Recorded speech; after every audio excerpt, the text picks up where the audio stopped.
A quick reaction to CBS Sports analysis of Real Madrid versus Man City. For me, it was just a typical semi-final of the Champions League. You won't see what we saw last year all the time. The goals happen from the outside of the box, even the best opportunities in the game. That means the team were defending well. It's really difficult. But hey, I've seen Madrid losing at home against Barcelona 1-0 and going to win there 4-0. Relax, Micah. I still want City to go, as you know, and win. So I do agree with Henry that most of the Champions League semi-final looks like this. Last year what happened, that's totally anomaly. That doesn't happen often. Also, yeah, 1-1 is not the ideal result for Real Madrid because they played at Bernabeu at home. But don't forget, we have thrashed Barcelona at Nou Camp. We have thrashed Liverpool at their home. So it's not over. I guess 1-1. At the Bernabeu. Now you go back to the Etihad next week. How does that affect your confidence levels? Your confidence levels must be high because you're brilliant. He thinks they've won. No, let's not get too excited because I think Benzema is going to have a say in this tie. I think today was a little bit quiet. Jay mentioned Vinicius before the game. He turned up. Man, Kevin De Bruyne turned up as well. So it's all to play for. All I'm saying is last season, it was at the Bernabeu, the second leg. This time, it's at the Etihad. And you think with a crowd, it'll give them the advantage. That's okay. Will you still be? So I do agree that Man City has a little advantage because they are playing home at Etihad. I'd say Man City has a slight advantage, but it's not that much. However, one thing I have to agree with him that Benzema was off today. One reason why Real Madrid struggled to score goals today is Benzema's form. To be honest, when your best player did not show up in the most important match of the season, you are doomed. Being said that it's just one tie, we still have one more match to play. And only hope is that if we want to win and we want to go to the final, Benzema has to be back. He cannot play like this, what he did today. Nervous ahead of the second leg? Of course, I'm still nervous now, yeah. Still nervous watching that game. It was tense. Man City, I thought, were the better team. But on transition, Real Madrid, know how to get it done. So that's what I'm nervous of. Okay, Man City was a better team. I would agree with the statement because if you see the performance, like stats, it's almost 50-50. Like both teams created chances. Man City was really cautious and pragmatic, which shocked me totally because I expected Man City will go all over to Real Madrid and Real Madrid will have chance for a lot of counterattacks. But Man City was so pragmatic and they were more into possession, keep the ball, don't let them score, that mentality. Only where Man City was better team was the possession. They had a little bit more possession, that's it. But if you think about chance creation, total attempt, Real Madrid was equal with Man City. You had raised some questions about Manchester City's away form before this game. What were your thoughts on how they handled this game? They played, I mentioned it earlier, a proper semi-final game that you play away from home back in the days where you try to... They have a different way of killing a game off, City. They don't go in front of their box and wait. They make you run with the ball. They keep the ball. That's the best way to defend. If you keep the ball, you don't have to chase it. You have it. But I thought at the time, like away from home a lot this year, obviously you're playing against Madrid, they didn't create a lot, which they scored from outside of the box. Madrid scored from outside of the box. So that tells you that the defense and the organization, whether you play high, really high, to defend, or low, defenders were on top of the strikers. But the midfielders, apart from Vinicius, because I'm talking about the position where he scored the goal, being inside or a winger coming in, shooting, it's very difficult to defend that. Although we can talk about how maybe Ederson was suspicious on the goal. But, the power of the strike wasn't also that easy. So a proper tie away from home. Strong performance. Not so much the City way as we see it sometimes, but it was a strong performance.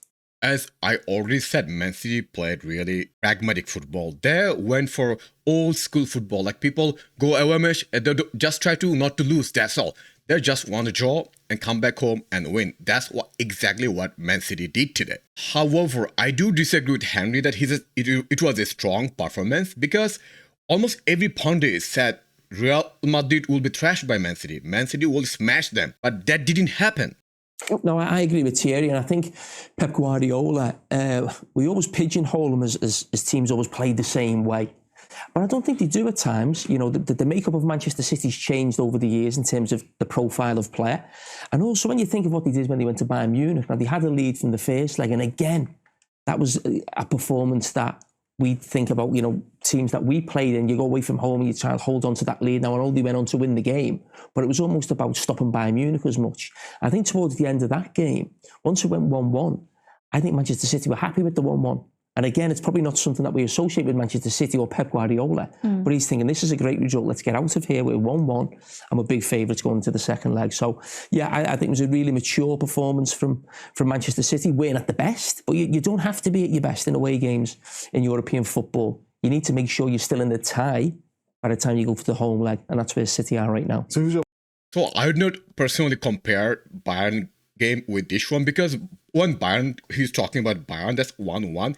Bayern was playing at home. City has already 2-goal advantage from first leg. Money on next round? Oh, Man City. You think Man City will do it? Yeah, I think Man City are big favourites. I think if Real Madrid would have gone with the 1-goal lead, I think it'd have been a 50-50 game. But now I think City are big favourites. Well, I would say even Real Madrid would be winning 1-0 or they would be 1-up. He would still say Man City's favourite. Man City's always favourite no matter what. All the pressure's on them. Stupid smile. So let's take a look at that first goal by Vinicius. You called him before the game, I think, the most dangerous player that Real Madrid have, and that definitely rang true tonight.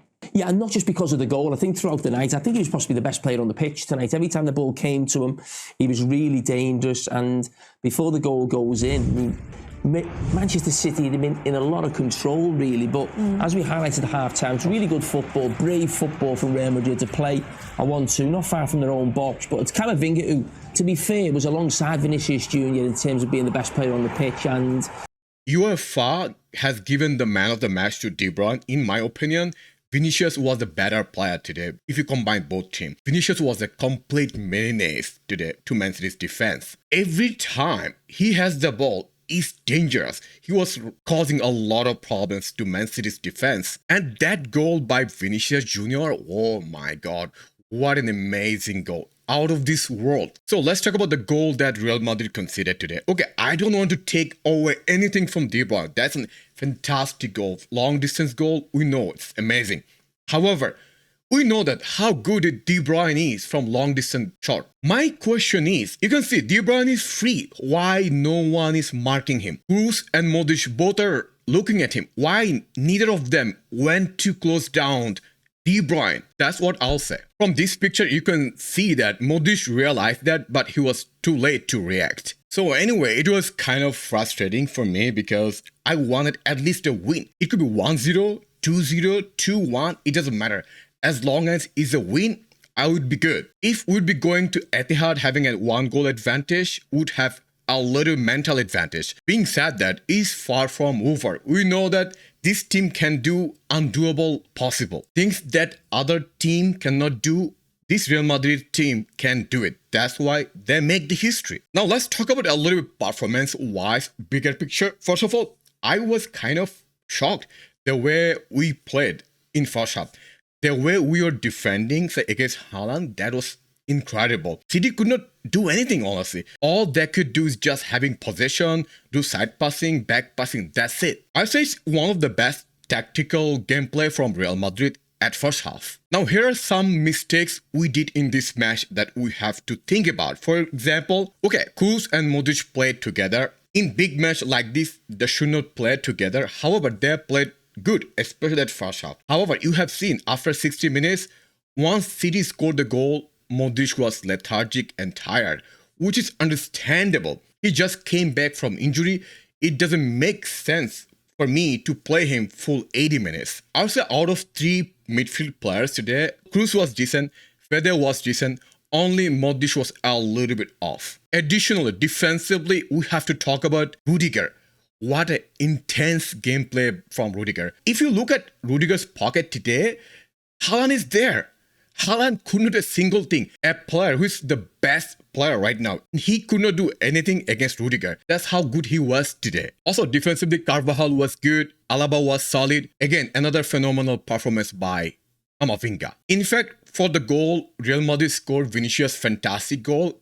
We have to also credit Camavinga for his playmaking. Offensively, Vinicius was phenomenal today. And I'd go so far so that I would say he's the only player in our attack who played good today. Benzema was totally off. Also, Rodriguez's performance was just okay for me. Anyway, let me know your thoughts about today's performance.